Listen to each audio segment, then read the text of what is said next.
খুব সাধারণ একটা রান্না, কিন্তু খেতে খুব দারুণ লাগে। তো এখানে পরিমাণ মতো তেল দিয়ে দিলাম পেঁয়াজ কুচি, কালো জিরাটা রান্নায় দিলে আমার কাছে খুব ভালো লাগে। যে কোনো ভাজা পোড়ায়ও কালো জিরা দিলে যেমন ভালো লাগে, সবজি রান্নার সময় কালো জিরে ফোড়ন দিয়ে দেখবেন, দারুণ লাগে খেতে।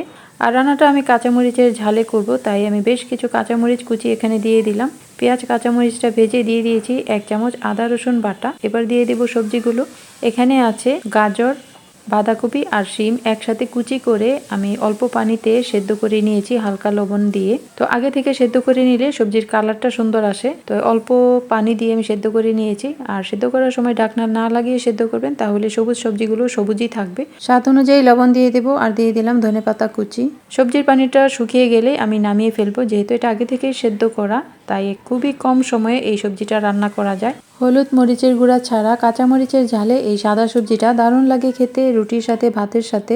এমনকি যখন রোল সমোচা বানাবেন তখন পুর হিসাবে এই সবজিটা ব্যবহার করতে পারেন। আমি একটা প্লেটে নিয়ে নিয়েছি, আর উপর থেকে একটু টালা জিরা গুঁড়া ছিটিয়ে দিলাম। সুন্দর একটা ফ্লেভার হবে, খেতে আরও বেশি ভালো লাগবে।